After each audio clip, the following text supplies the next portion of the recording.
The only thing my husband Gabriel asked of me when he said goodbye was, "Please don't go to the retreat property, Elena. Promise me." He squeezed my hand with the last vestiges of strength he had left his eyes pleading. I promised him. I always respected his wishes, even when curiosity consumed me. But a few years after his death, curiosity finally won, and what I found on that property would change my life forever. I'm so glad you're here. If you're watching this video, please like and subscribe to my channel and tell me in the comments where you're listening to my story of From. I want to know how far it's traveled, because this story is going to leave you speechless. Now I understand why my husband wanted so much to keep me away from there. 17 years of marriage to Gabriel ended in a hospital bed, following a massive stroke that no one could have predicted. At 58 years old, I found myself a widow with a daughter in college and a feeling of emptiness that seemed endless. While organizing his affairs, I discovered there was much more to my husband than I ever knew. It was a regular Tuesday when his attorney, Mr. Whitmore, called me into his office. 2 months had already passed since the funeral. Life continued its cruel course of normality, while I was still trying to figure out how to breathe without Gabriel nearby. "Mrs. Marlowe, I have something I must deliver to you," Mr. Whitmore said, sliding a small box and an envelope across his polished wooden desk. Gabriel left specific instructions that this was only to be delivered after his passing. The box contained a heavy antique key with a leaf-shaped metal keychain. The envelope bore my name in Gabriel's unmistakable handwriting. "What is this key for?" I asked, turning it over in my fingers. "It's for a property in the Scottish Highlands. Your husband purchased it approximately 4 years ago, but he left explicit instructions that you were only to learn about it after his death." My heart pounded. Gabriel didn't own any other properties besides our home. He never mentioned a country retreat. More importantly, why did he make me promise never to go there, only to reveal its existence later? "It's called the Lockmore Manor," the attorney continued. "Apparently, it was the house where Gabriel spent part of his childhood. He reacquired it after many years, though it had changed hands several times." "Wait, this doesn't make sense," I interrupted.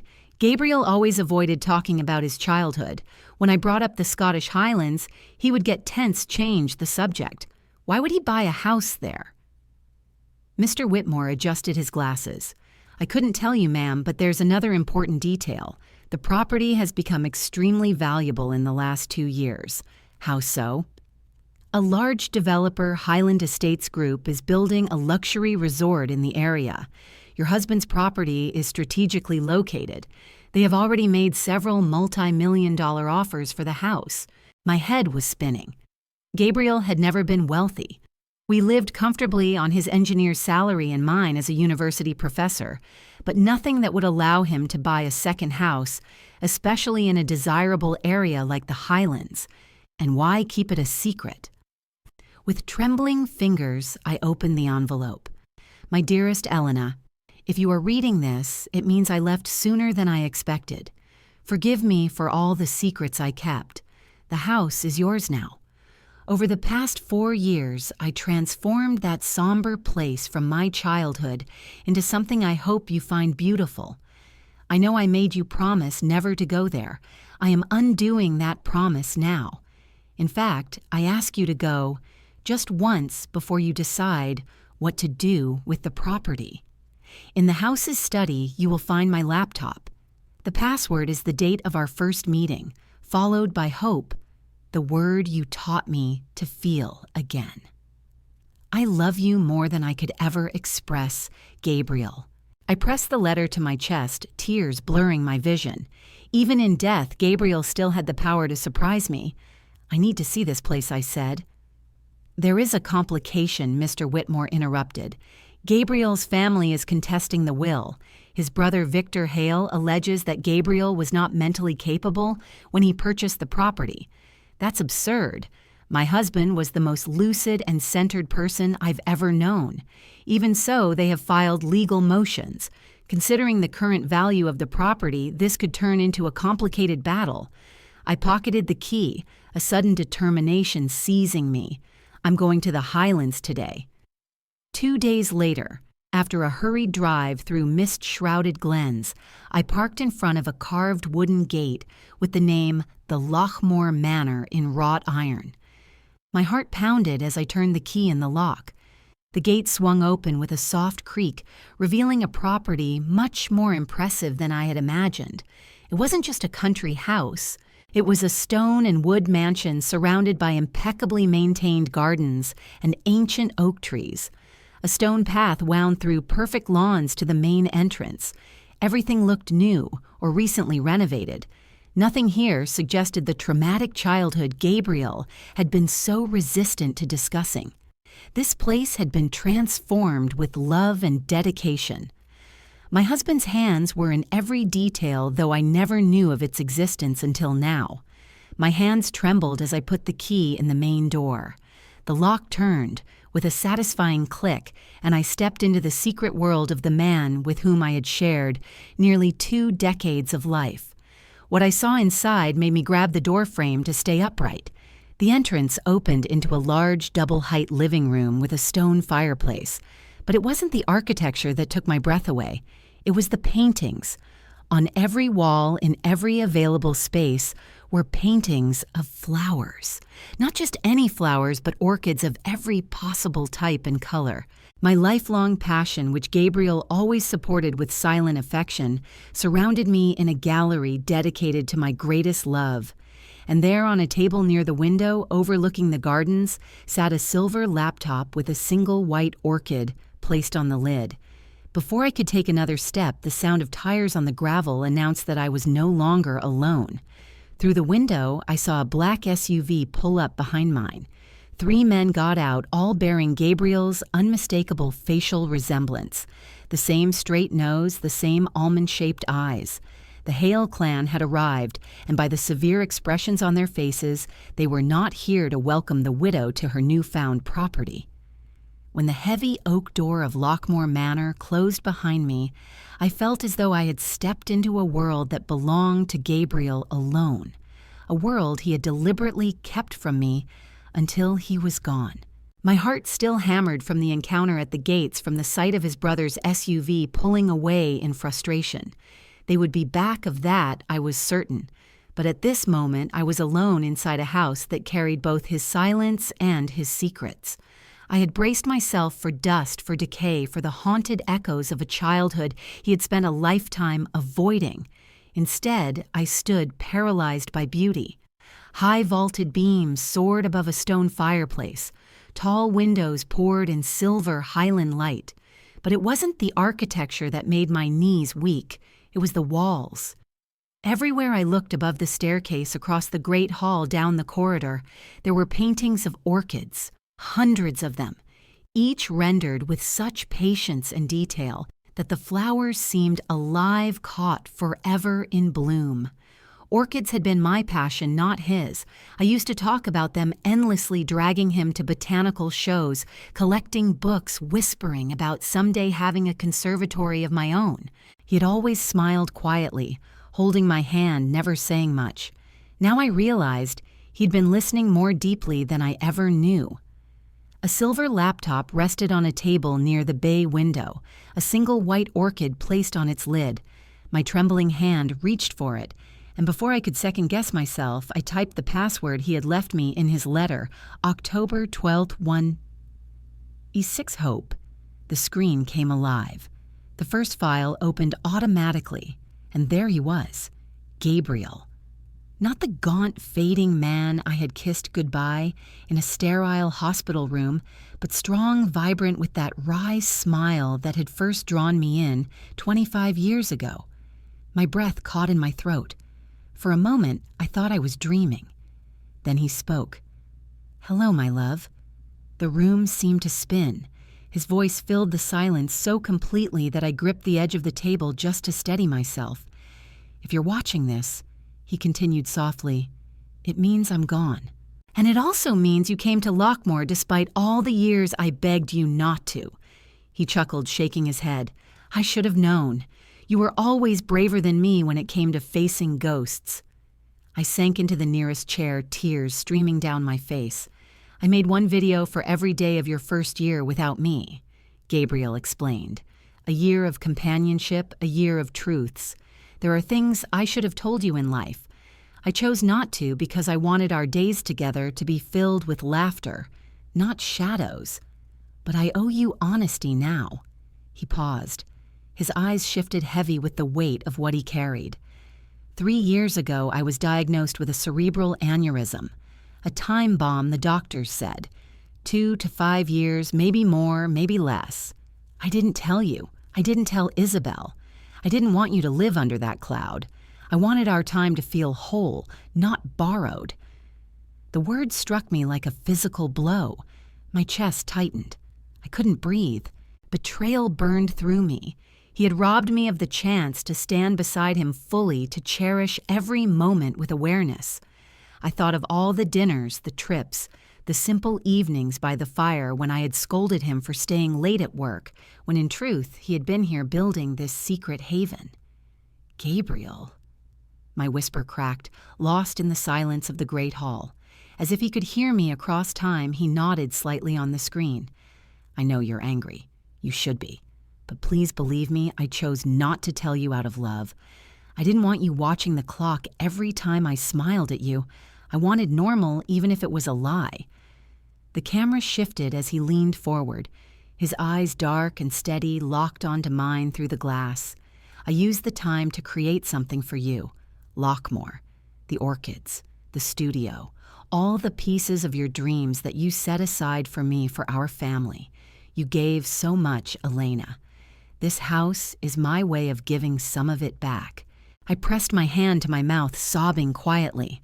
Rage, grief, awe, they collided inside me until I could barely distinguish one from the other. I hated him for keeping this from me, and yet I loved him more fiercely than ever for the devotion it revealed. He wasn't finished. There's something else you should know, he said, his tone hardening. Victor, Damien, and Julian. They don't believe you deserve this place. They will come for it. They already are. What they don't know is that I purchased Lockmore legally years ago from my father before he died. He sold it to me in secret, desperate for money. My brothers believe they were cheated out of their inheritance. They'll tell you I was confused, that I wasn't capable. Don't believe them. He reached for something off-screen, then held up a folder. In the drawer where you found this laptop is every document you'll need. Deeds, bank records, notarized signatures. It is yours, Elena. I made sure of it. I scrambled to the drawer, pulled it open, and found the folder exactly where he said. The papers were pristine, sealed, undeniable. But then came the part that left me even more shaken. There's a safe in the cellar. Gabriel continued, his voice lower now. It contains journals from my father, darker truths than you can imagine. I debated burning them. Instead, I kept them, because if my brothers push too hard, if they drag you into court, those journals will destroy them. Use them only if you must. They are poison, but sometimes poison is the only antidote. I froze, clutching the folder in my lap. A new weight pressed upon me, not only the inheritance of land and orchids and paintings, but of secrets, dangerous and damning. Whatever you decide, Elena, he said finally, whether to keep this house or sell it, whether to reveal the poison or bury it forever, it is your choice. I only ask one thing. Don't let my brothers make that choice for you. The screen faded to black. I sat in the silence, the laptop warm beneath my hands, my heart in ruins. Shock had given way to a hollow ache of betrayal, yet within that ache stirred something else, a reverence almost sacred for the man who had loved me enough to build an entire world in secret just to leave it behind as a gift. Outside, the wind swept across the moors, rattling the old windows of Lockmore. I lifted my head, staring at the orchids that lined the walls. Their colors blurred through my tears, but their meaning was unmistakable. Gabriel was gone. But his love, his maddening, infuriating, beautiful love, was everywhere, around me. And so the first night in Lockmore Manor closed in around me, betrayal and admiration, grief and awe, twined together like the roots of ancient oaks. I was no longer simply a widow in mourning. I was the keeper of Gabriel's last great secret. If you were in Elena's place, would you forgive Gabriel for hiding his illness? Press 0 for no, 1 for yes. The first night inside Lockmore Manor gave me little rest. Gabriel's voice still echoed in my ears, his warnings about his brothers looping endlessly in my thoughts. Outside, the Highland wind howled like an omen, rattling the ancient shutters. I sat near the fire in the great hall, the folder of documents open across my lap, the laptop closed beside me like a sleeping sentinel. I had seen proof: the deed, the bank transfers, notarized signatures. Legally, the manor was mine, yet my stomach churned with unease. Gabriel had been right. His brothers would return, and they would not come as grieving relatives, but as predators circling a wounded deer. By dawn, my fears were confirmed. Tires crunched across the gravel. Heavy knocks pounded on the door. My heart raced as I peered through the side window. The black SUV, Victor, Damien, and Julian. They had come back. Elena Victor's voice boomed, its authority sharpened by decades of entitlement. "We know you're in there. This matter can't wait." Damien unfolded papers in his hand, waving them toward the glass. Julian lingered near the steps, silent, his eyes scanning the windows, like a hawk. Fear clamped down on my chest. My first instinct was to hide, to shrink into the shadows of the house. My knees trembled as I gripped the edge of the curtain. I was alone, just one woman facing 3 men who looked so much like Gabriel, yet carried none of his gentleness. I could almost hear Gabriel's voice from the video: "They will come. They will try to break you." The pounding grew louder. "This is family business," Victor barked. "If you open the door now, we can resolve it peacefully. Don't make this worse." For a moment, I nearly believed him. My fear made me vulnerable to the promise of peace. But then my eyes fell on the folder in my lap, the documents Gabriel had left, his final armor for me. Slowly, like someone waking from a long stupor, I realized I was not defenseless. I opened the door only a crack enough to meet the eyes of Officer Davis, the county deputy, who stood between me and the brothers. Apparently, they had brought him along, waving their supposed order. Mrs. Marlowe Davis said cautiously, "These gentlemen have requested entry for inspection. Then you should see this first." I handed him Gabriel's folder with trembling hands. My husband anticipated this. Every signature, every transfer notarized. The property is mine, and I will not be intimidated. The officer leafed through the documents. His face shifted as he read. Victor's confidence faltered. Damien tried to interject, smooth as always, but Davis held up a hand. "These appear valid," he said. "Gentlemen, I cannot enforce your request today. This is a civil matter for the courts, not something to be handled by force." Victor's face reddened, his jaw clenching. "This is outrageous. She's manipulating you. That woman has no idea what she's doing." "That woman," I said, my voice steady now, "is Gabriel Hale's wife, and she will not be bullied in her own home." They retreated to the SUV, but not before Damien shot me a smile too thin to be kind. "We'll be back, Elena, and next time we'll bring more than paper." The vehicle rolled away, leaving dust swirling in the Highland air. My knees nearly buckled with relief, but beneath the relief burned something fiercer. The fear had cracked open into a new awareness. Gabriel had trusted me with this battle, and I could no longer afford to think of myself as the weak one. Later that day, as I walked the property to steady my nerves, I found someone waiting near the conservatory. A young man, perhaps in his 30s, stood awkwardly with a cap in his hands. "Mrs. Marlowe?" he asked. "Name's Thomas. My grandmother worked here years ago, before the house fell into ruin. I help her with errands now. She told me to keep an eye when strangers came snooping last winter." My heart skipped. "Strangers." He nodded. 3 men. Looked a lot like you described in the papers this morning. They thought no one saw them, but I did. They circled the house, tried the doors. When they couldn't get in, they left angry, said they'd wait until the old fool was gone.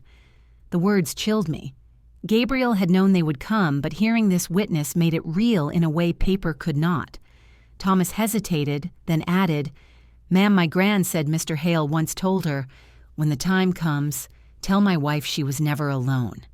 I think he wanted me to find you." I pressed a hand to my chest, tears threatening again. Gabriel, always planning, always leaving traces of protection in the most unexpected places. "Thank you," I whispered. "Please stay close. I may need someone I can trust." He tipped his cap, and for the first time that day, I felt less alone. That evening, I replayed Gabriel's video. His face filled the screen, his voice warm but urgent. They will try to divide and conquer. Victor will play the patriarch. Damien will use words and law. Julian will stay silent, but he is the one who watches, measures, calculates. Be ready, Elena. They will test every weakness. I realized he wasn't just warning me, he was teaching me how to fight. And something remarkable happened. My fear no longer paralyzed me. It sharpened me. The widow who had walked into Lockmore as a broken woman was gone. In her place was someone new, someone awakened. I was still afraid, yes, but fear had become fuel. The fire of determination lit within me. I know this might sound like one of those Reddit revenge stories people share online, the kind you scroll past at midnight, shaking your head at the greed of family and the cruelty of blood ties. But this was no anonymous tale. It was my life.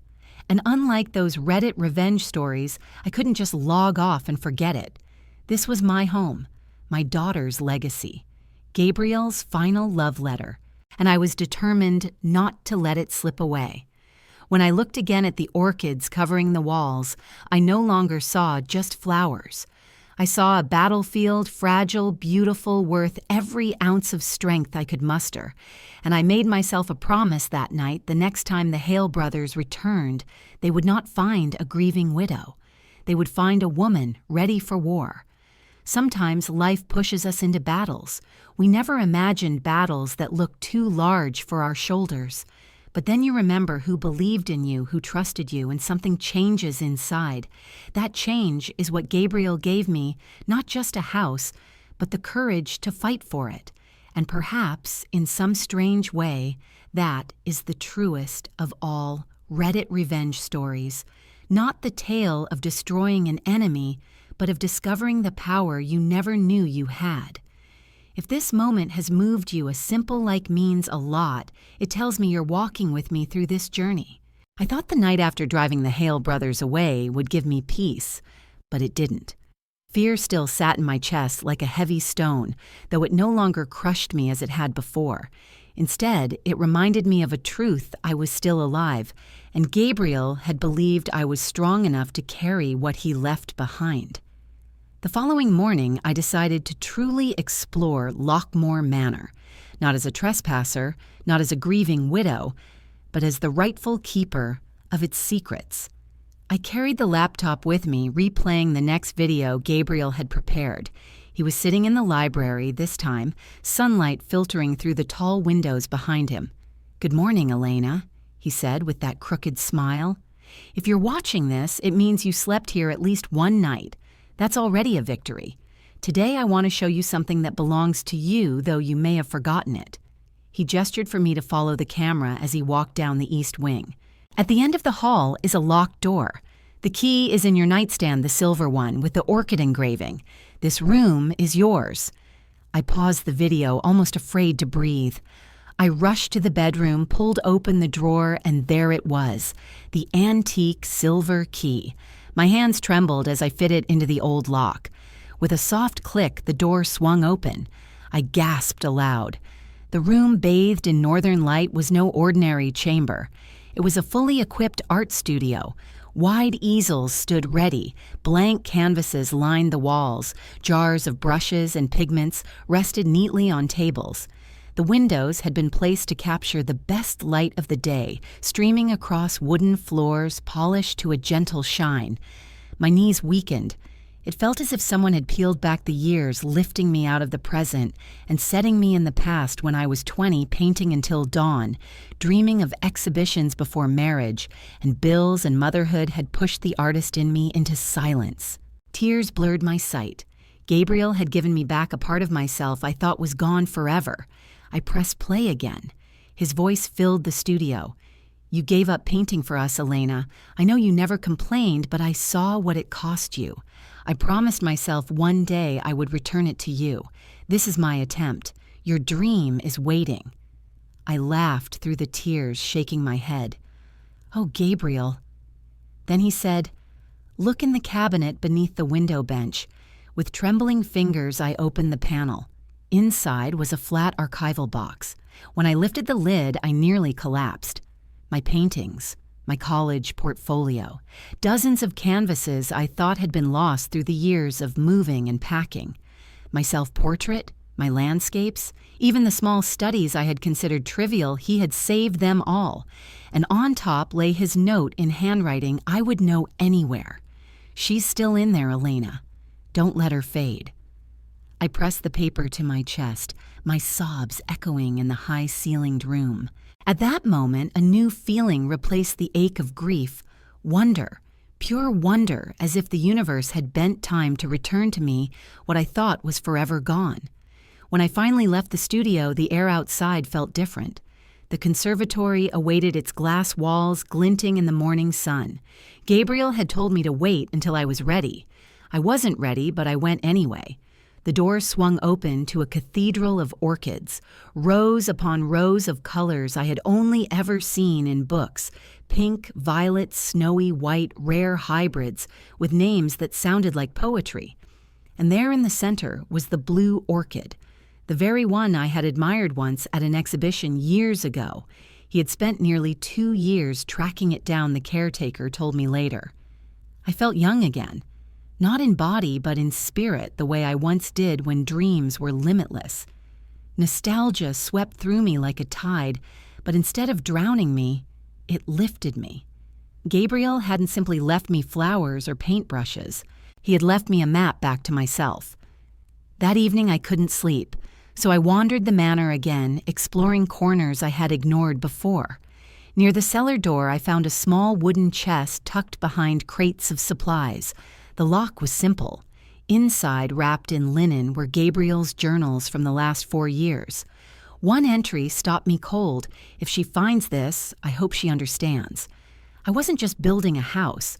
I was building a bridge back to who she was before she carried everyone else's burdens, back to the girl with paint on her hands and stars in her eyes.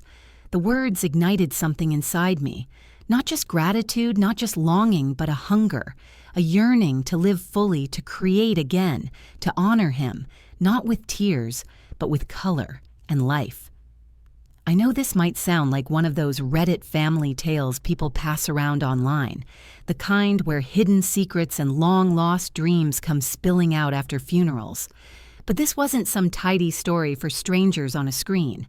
This was my rebirth happening in real time. And maybe in its way it belongs to the same tradition as those Reddit family tales because it proves families are complicated, broken, and sometimes miraculous. That night, I took out a blank canvas. My hands trembled as I lifted the brush.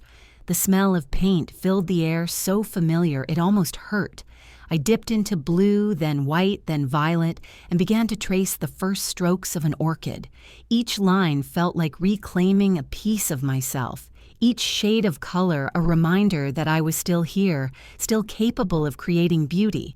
It wasn't just about Gabriel anymore. It was about me. For the first time since his death, I didn't feel only grief. I felt alive.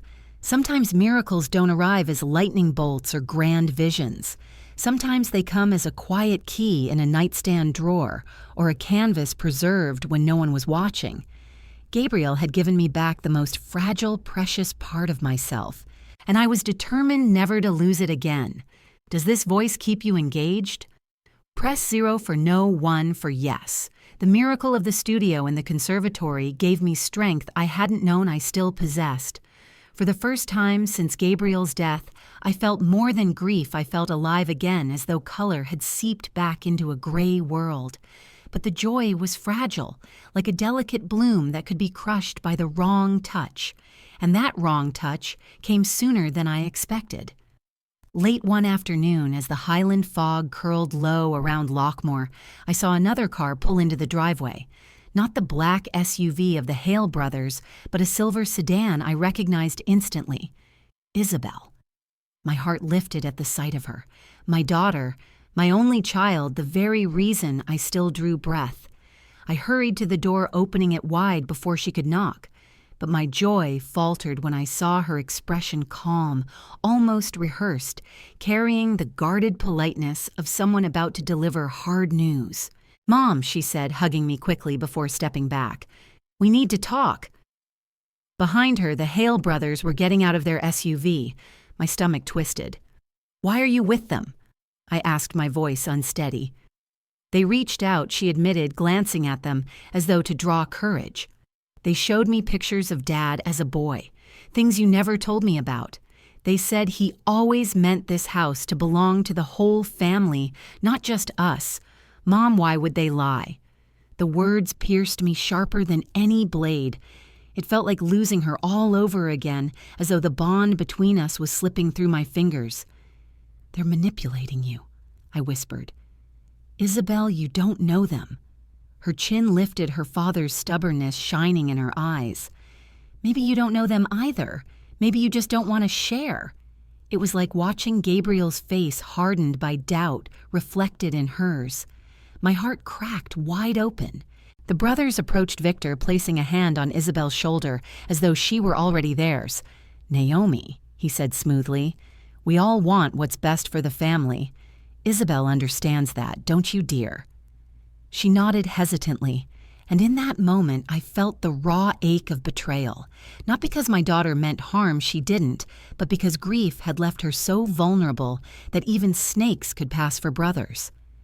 I thought of the orchids, fragile, yet resilient.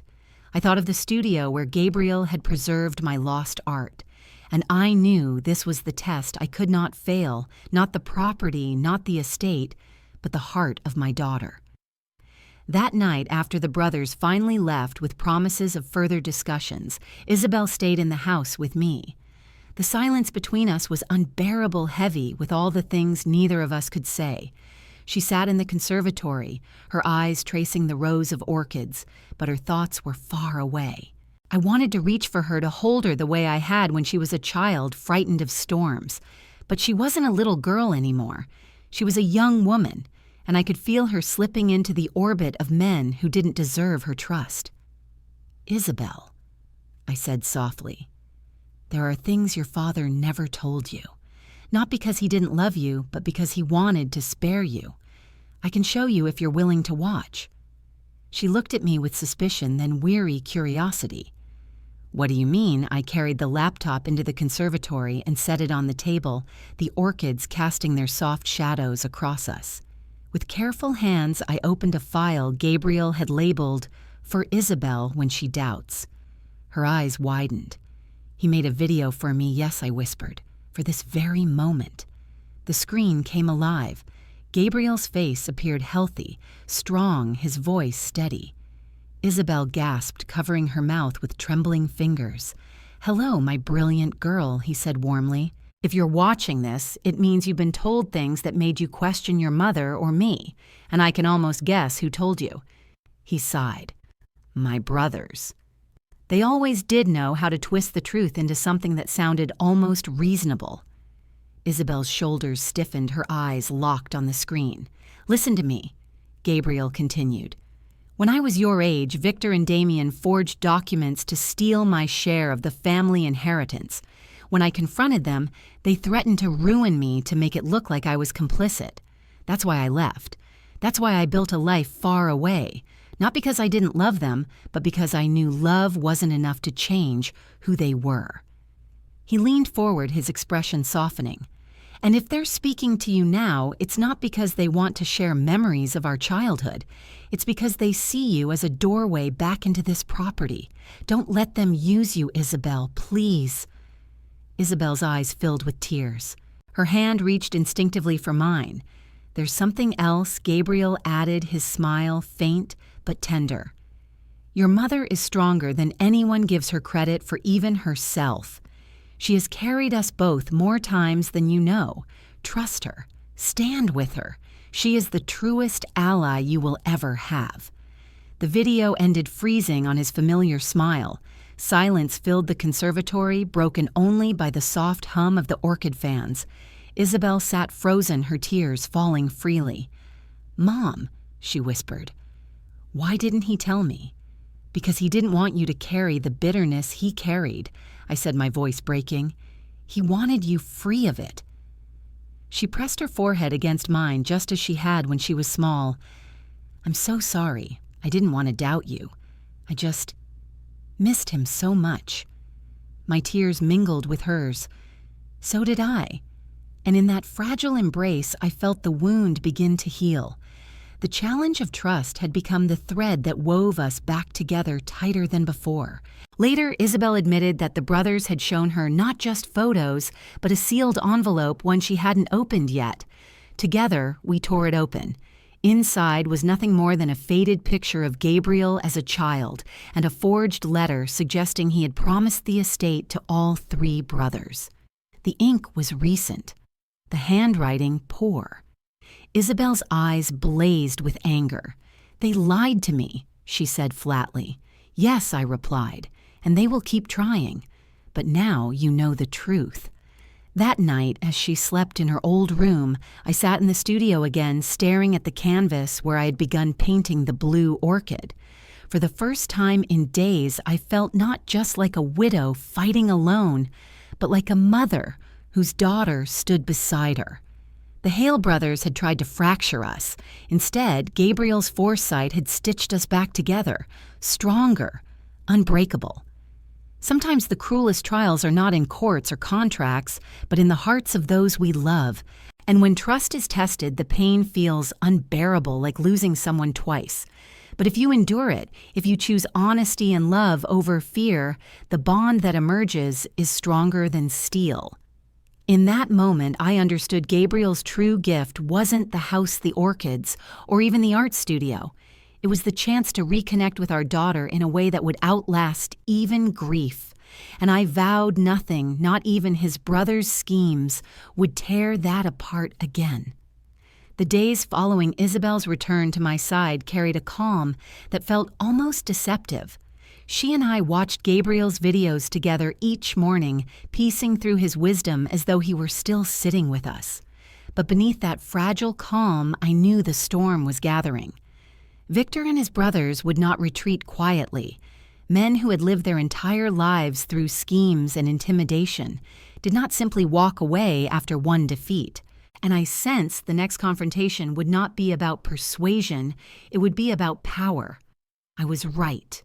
3 days later, at precisely 10 in the morning, their SUV rolled up the drive once more. But this time, they weren't alone. A second vehicle followed, sleek and silver, from which stepped a gray-haired man in a tailored suit. His presence radiated authority. Victor introduced him with a wolfish smile. "Mrs. Marlowe, this is Mr. Cheney, Financial Director of Sterling Holdings. He's here to ensure this dispute is handled professionally." Professionally. The word dripped with false civility. My pulse quickened, but I did not falter. I had been preparing for this moment ever since Gabriel's videos had revealed the truth. We gathered in the Manor's dining hall, the table laid with documents on both sides. Isabel sat beside me, her hand steady on mine. Miss Jackson, loyal as ever, waited in the corner, a quiet witness. Victor leaned forward first. "Naomi, let's stop pretending. This house was never meant to be yours alone." Gabriel's mental state in those final years, he was perfectly lucid. I cut in my voice sharp. Lucid enough to document every transaction, every renovation, every legal transfer. You'll find those documents in the folder Officer Davis reviewed, and more. I signaled to Isabel. She opened the leather briefcase we had prepared and slid copies of Gabriel's collected evidence across the table. Damien smirked, his lawyer's confidence unshaken. Paperwork can be challenged. A good judge knows grief clouds judgment. I smiled, then a slow, deliberate smile that must have unsettled them, because for the first time Julian shifted in his chair. Perhaps I said softly, "But fraud leaves stains that paperwork cannot cover." At my nod, Isabel pressed a button on the remote. A screen descended at the end of the room. I had never used it before. Gabriel had installed it for his own presentations. Now it was my stage.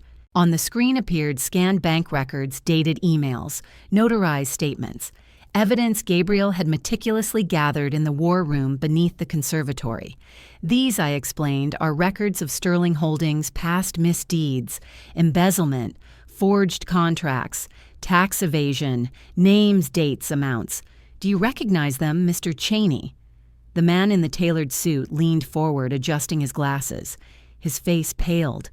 These aren't just accusations, I continued. They're documented crimes. Some statute-barred, yes, but others very much alive. Victor slammed his fist on the table. You wouldn't dare. Oh, but I would, I replied calmly, because this isn't only about me. This is about my daughter, about the man you called your brother, and about the truth you've spent decades burying. Mr. Cheney cleared his throat, his voice tight. I was told you had no legal standing, Mrs. Marlowe, that this property was in dispute. But what I see here... He trailed off, flipping through the papers with visible alarm. What you see here, I finished for him, is the full weight of your employer's deceit. For the first time, their carefully constructed arrogance cracked. Julian muttered something under his breath, Damien's smirk faltered, and Victor's face turned a dangerous shade of red. You've been feeding lies to your own allies, I said, looking directly at Cheney, and they're beginning to realize it. Cheney stood abruptly, smoothing his jacket. I will not risk my career defending this. Gentlemen, I suggest you reconsider your approach. With that, he strode out, leaving the brothers frozen in shock. The silence that followed was electric. I could almost hear the walls of their empire crumbling. You underestimated Gabriel, I said, my voice steady as steel, and you underestimated me. You thought I was just a grieving widow. But I am the executor of his vision, and I am far stronger than you imagined. Damien tried one last desperate angle. If you go public with this, Naomi, you'll destroy what little family you have left. Do you really want to drag us all into ruin? Family? Isabel snapped her voice, cutting the air like a blade. You threatened my father. You lied to me. You used my grief as a weapon. You are no family of mine. Her words lit a fire inside me, a vindication I hadn't dared to hope for. The Hale brothers looked at her, then at me, and in their eyes I saw the realization they had lost. Not just the property, not just the legal battle, but the loyalty they had tried so hard to steal. I leaned back, savoring the moment. Leave Lockmore, leave us. If you ever attempt to return, these records will find their way to the authorities, to the press, to anyone who will listen. You will be exposed for who you are. The brothers rose, defeated, their fury barely contained. Victor hissed, "This isn't over." "Oh, it is." I replied, my voice calm and resolute. "It's over because Gabriel prepared me for this, and because you underestimated the strength of the woman he loved." They stormed out their retreat louder than their arrival. The slam of the front door echoed through the manor like a victory bell. When silence returned, Isabel turned to me, her eyes shining. "Mom, you were incredible." I exhaled slowly, the adrenaline still coursing through my veins. "No, sweetheart, we were incredible. Together." It wasn't just relief I felt. It wasn't just justice. It was triumph, sharp and undeniable, the kind of victory that shakes you to your core. I realized then that I wasn't only surviving this battle, I was winning it. And for the first time, I allowed myself to enjoy the sensation, the thrill of righteous revenge, not as cruelty, but as restoration. A proof to myself and to the world that I was more than grief. I was strength. I was Gabriel's equal partner, even beyond death. That night, I returned to the studio. The canvas stood waiting, my orchid painting unfinished. I picked up the brush, dipped it in deep blue, and smiled. Every stroke felt like a declaration, I am still here. I am still fighting, and I have won. The Hale brothers were finished. The house was safe. The orchids glowed under the glass roof of the conservatory, eternal witnesses to Gabriel's love and my resolve. And though the battle had been brutal, though the wounds were real, I felt the sweetest sensation of all victory. The manor was quiet after the Hale brothers left in defeat.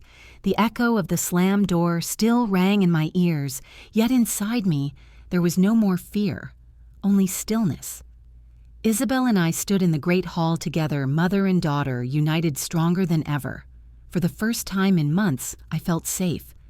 And yet safety was not the end of the story. In the following weeks, Isabel remained at Lockmore. We fell into a rhythm, mornings spent tending the orchids, afternoons exploring Gabriel's library, evenings painting in the studio.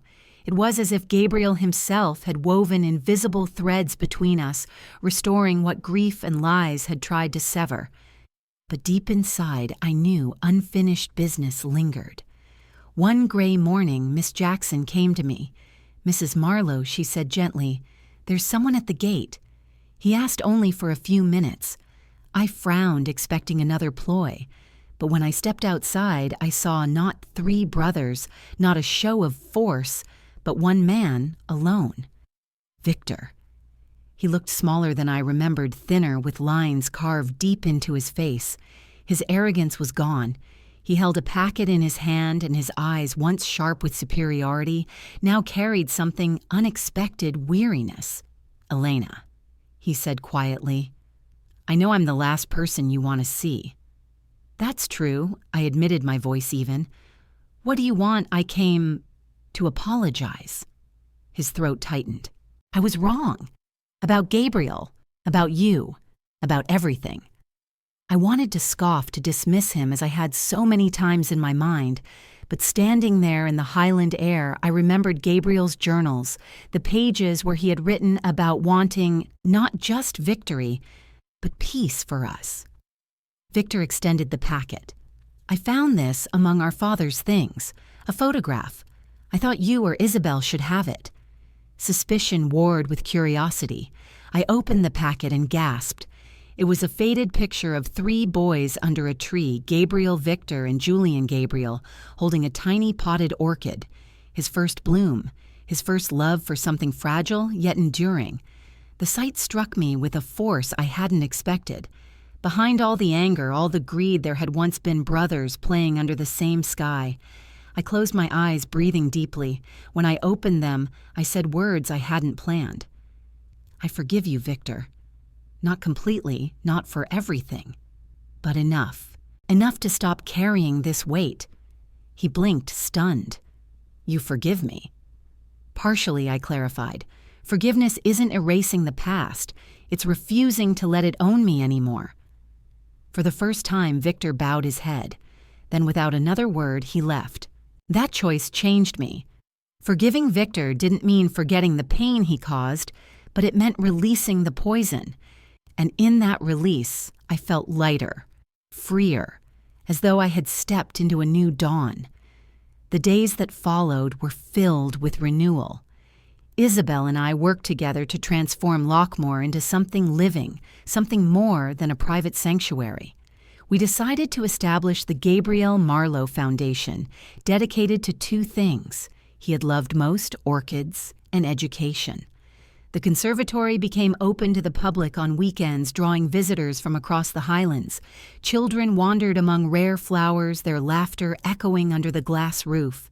Retired gardeners volunteered their hands tender with each petal. Scientists studied the rare hybrids Gabriel had preserved. In the art studio, I began offering workshops. People from nearby towns, many who had given up their creative dreams, just as I once had, came to pick up brushes again. Together we filled canvases